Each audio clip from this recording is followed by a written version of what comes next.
Hello students, तो आज मैं आपको बताने जा रहा हूँ बेटा बहुत अच्छा सा topic, refraction at a convex spherical surface. एक टॉपिक को आप समझ लेंगे तो आप अदर भी टॉपिक्स को देख सकते हैं, आप अपने से भी खुद से भी कर सकते हैं बेटा।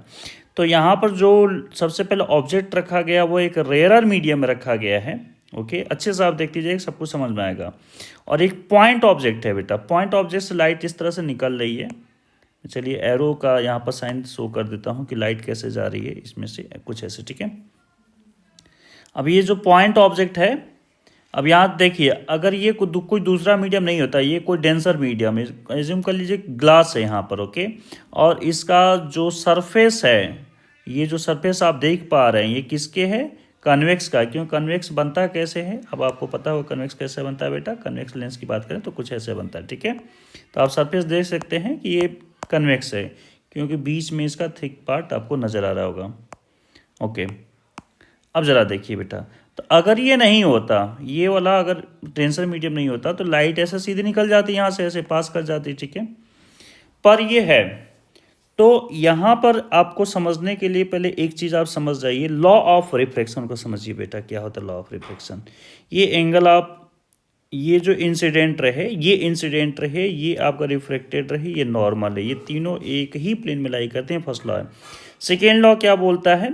सेकेंड लॉ बोलता है the ratio of sine of angle of incidence in the sine of angle of reflection is constant for a given pair of media. पर इसको आप इस तरह से ना ध्यान में रखकर, मैं यहाँ पर एक बहुत अच्छा सा लिख रखा हूँ बेटा, कि आप लिखिए पहले जिस मीडियम का रिफ्रैक्टिव उस मीडियम को लिखिए, फिर यहाँ पर लिखिए साइन आई, उसके बाद दूसरे मीडियम का रिफ्रैक्टिव इंडेक्स, फिर उसी मीडियम का एंगल लिख दीजिए। ये आपका हो गया स्नेल्स लॉ, ये हो गया आपका स्नेल्स लॉ। अब इसमें एक मेरा जो टेक्निक और ट्रिक्स है बेटा, वो आपको काम आएगा।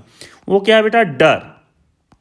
डर किस तरह से काम आएगा बता रहा हूं आपको। डी फॉर होता है डेंसर, ठीक है, मेरे कई वीडियो में इसको बता रखा हूं। आर फॉर होता है बेटा रेयर।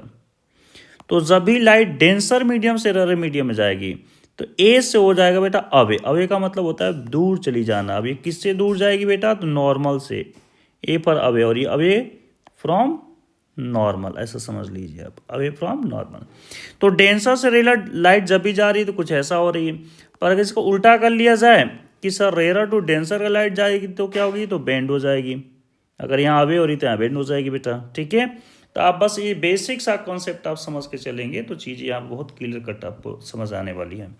तो यहाँ जो आप देख रहे हैं बेटा कि यहाँ पर क्या है कि रेयरर मीडियम से डेंसर मीडियम में लाइट जाने वाली है। तो ऐसे रेयरर मीडियम से गई तो ये जाने तो सीधी थी, पर ये ऐसे बेंड हो गई। किधर बेंड हो गई? नॉर्मल की तरफ। नॉर्मल कैसे पता चलता है?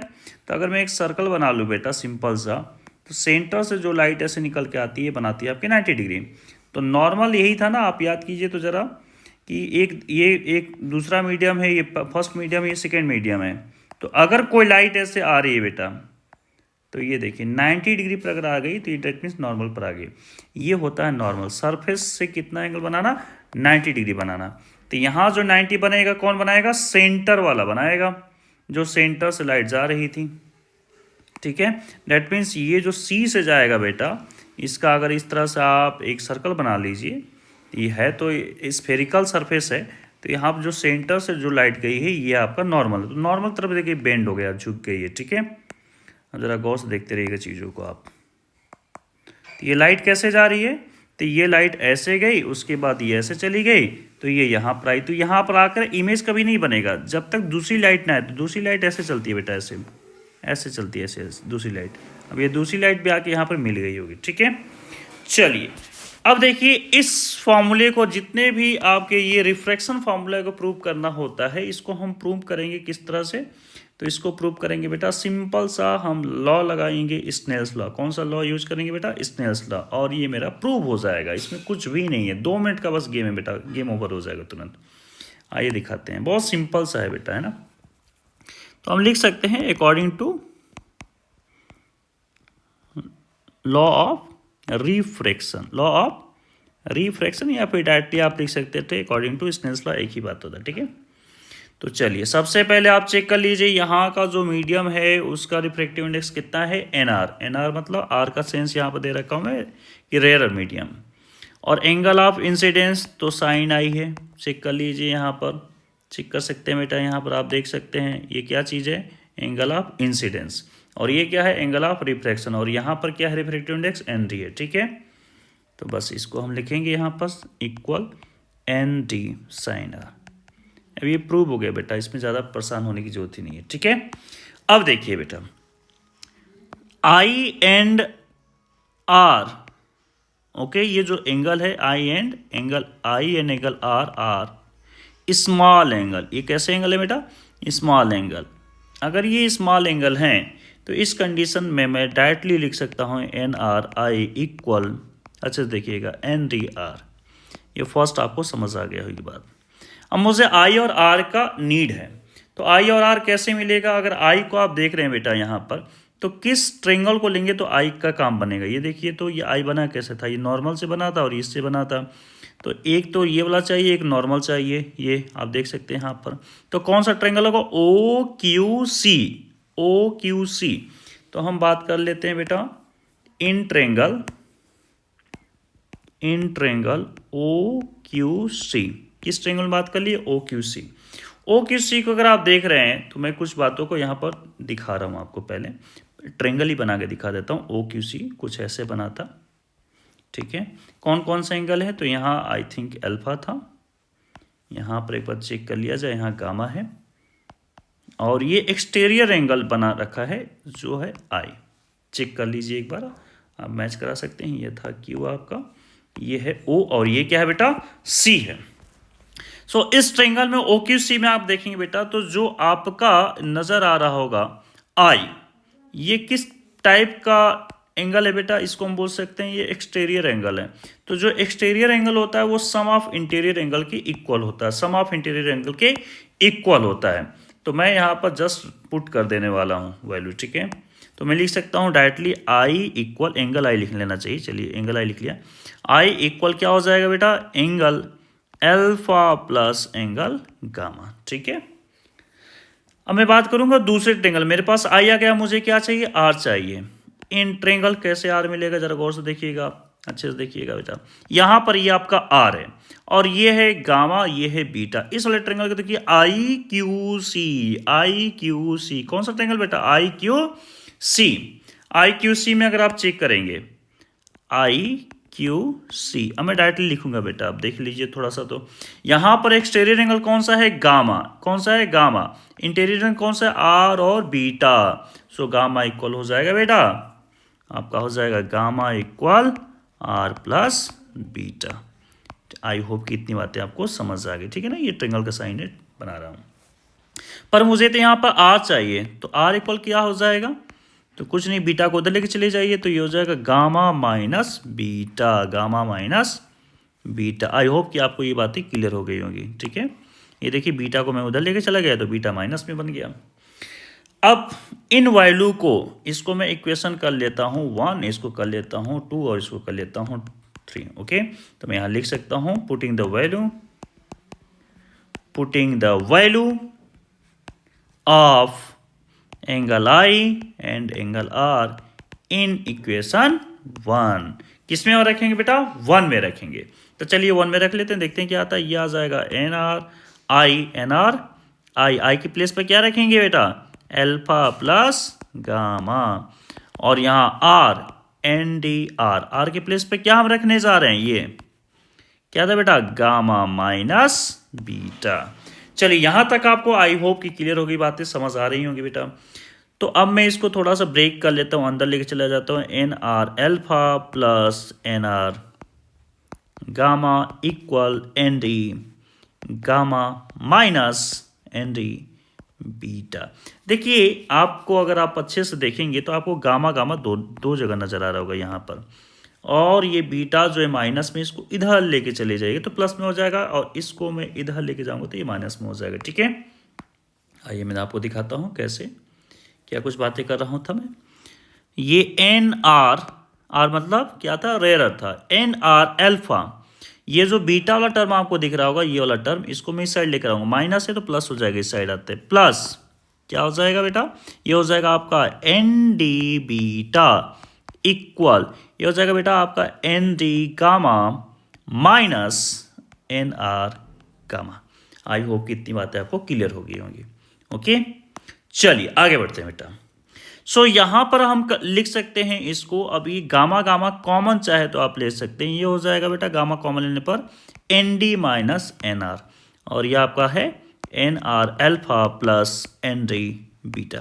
एक और बात, alpha beta and gamma are small angle, ये भी कैसे एंगल है, स्मॉल एंगल है। अगर ये स्मॉल एंगल है बेटा तो हम यहाँ पर लिख सकते हैं tan alpha plus n d tan beta. ऐसा हम क्यों लिख पा रहे हैं बार बार, मैं ऐसा बता देता हूँ रीजनिंग। साइन जीरो की वैल्यू जीरो होती है बेटा, और tan जीरो की भी वैल्यू जीरो होती है। तो अगर ये जीरो के आसपास वैल्यू हो गई, बहुत छोटी वैल्यू हो गई, तो साइन थीटा को अप्रॉक्स थीटा लिख पाएंगे और tan थीटा को भी अप्रॉक्स थीटा लिख पाएंगे। इसकी वजह से बार बार मैं ऐसा कर पा रहा हूँ। ओके, इसलिए बार बार मैं स्मॉल लिख रहा हूँ बेटा। ओके, इक्वल यहाँ हो जाएगा आपका tan गामा और ये हो जाएगा आपका n d minus n r. I hope कि इतनी बातें क्लियर होगी आपको। अब मैं tan अल्फा, tan बीटा और tan गामा की वैल्यू जस्ट यहाँ पुट करने जा रहा हूँ। तो पहले देखिए अल्फा की वैल्यू हम क्या रखेंगे। ओके, अल्फा यहाँ आपको नज़र आ रहा होगा बेटा। तो tan अल्फा परपेंडिकुलर अपॉन क्या होता है, चलिए यहाँ पर मैंने एक चीज़ मेंशन करना भूल गया हूँ, तो चलिए लिख देता हूँ। ये ओपी जो डिस्टेंस है ना बेटा, जो पोल से जो डिस्टेंस है उसको हम बोलते हैं यू, ऑब्जेक्ट डिस्टेंस को हम बोलते हैं यू, और ये जो सेंटर है ये तो आपका capital R, radius of curvature हो जाता है, और जहाँ भी इमेज बनती है बेटा इसको बोलते हैं वी। अब देखिए इंसिडेंट रे ऐसे है, इंसिडेंट रे तो कुछ इस तरह से जा रही है, और हमेशा हमको देखना होता है पोल से, तो पोल से इधर आप देखेंगे तो यू तो नेगेटिव जाएगा, आर और वी कैसा जाएगा मेरा, पॉजिटिव जाएगा। चलिए, तो मैं सबसे पहले मैं दिखाना चाहता था आपको अल्फा। तो अल्फा में क्या नजर आ रहा है, ये देखिए आपको क्यू पी परपेंडिकुलर अपॉन क्या होता है, बेस, बेस में क्या है बेटा, O P, Q P upon O P, Q P upon O P. तो हम यहाँ पर लिखेंगे बेटा n r Q P upon O P plus n d. अब बीटा को मैं क्या लिखूंगा, चलिए आइए इसको भी देख लेते हैं बीटा। तो बीटा में आपको नज़र आ रहा होगा बेटा कि अगर ये वाला आपका बीटा है तो इसके सामने ये जो ट्रेंगल आपको नज़र आ रहा होगा, इस ट्रेंगल में आप गौर से देखिए, इसके सामने ये बन जाएगा क्यू पी अपॉन यहाँ पर P I, Q P upon P I, Q P upon P I. Very good, तो हम यहाँ पर लिखेंगे बेटा Q P upon P I equal tan gamma. चलिए गामा को भी देख लेते हैं। तो अगर आप इस गामा को देखेंगे तो इसके सामने बनेगा ये क्यू पी और ये बनेगा P C, Q P upon P C, Q P upon P C. क्या बनेगा यहाँ पर, Q P upon P C, और ये आपका हो गया n d minus n r. I hope कि इतनी बातें क्लियर हो गई। अब देखिए क्यू पी सब कैंसिल आउट हो जाएंगे, और इनकी वैल्यू जो ओ पी है उसकी वैल्यू मैं रख रहा हूँ।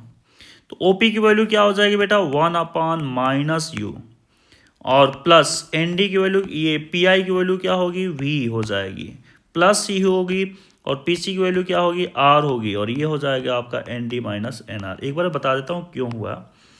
ये ओ पी जो था बेटा, आप गौर से देखिए तो जरा, ये रहा ओ पी, हम इस साइड से देख रहे हैं इंसिडेंट रे के अपोजिट, इसलिए माइनस हो गया। अब इसी तरह से पी आई, तो पी आई यहाँ से यहाँ तक क्या था बेटा, ये तो वी था आपका। ओके, तो ये प्लस साइन ही लेंगे, और इसी तरह से पी सी क्या था आपका, आर, रेडियस ऑफ कर्वेचर, और ये वी था। ओके, इसलिए मैंने वैल्यू इस तरह से पुट कर लिया। अब आगे का रिजल्ट यहाँ पर देखते हैं। तो मैं यहाँ पर फाइनली लिख सकता हूँ n d upon v minus n r upon u equal, ये हो जाएगा n d minus n r upon r. एक अच्छी बात बेटा, यहाँ जो हम डेरिवेशन प्रूव किए हैं वो किसके लिए हुआ है, तो ये मैं लिया था जब लाइट हमारी रेयरर टू डेंसर जा रही, क्या जा रही बेटा, रेयरर टू डेंसर। अगर किसी ने बोल दिया कि सर मुझे तो डेंसर टू रेयरर चाहिए, आप करके देख लीजिएगा बेटा, तो उसका रिजल्ट जस्ट अपोजिट हो जाता है, एन आर अपॉन वी। देखिए पहले यहाँ डेंसर आया तो यहाँ उल्टा हो जाएगा बेटा, एन आर आ जाएगा, मतलब rarer, minus n d upon u equal, फिर से यहाँ पर n r minus n d upon r. इस वीडियो को अगर आप समझ के देख लिए बेटा, तो मैं आपको लेंस मेकर का नेक्स्ट वीडियो देने जा रहा हूँ, और ये कॉन्सेप्ट आपको अगर आपको क्लियर हो गया, ये डेरिवेशन आपको समझ आ गया, तो 100% आपको लेंस मेकर भी समझ आने वाला है।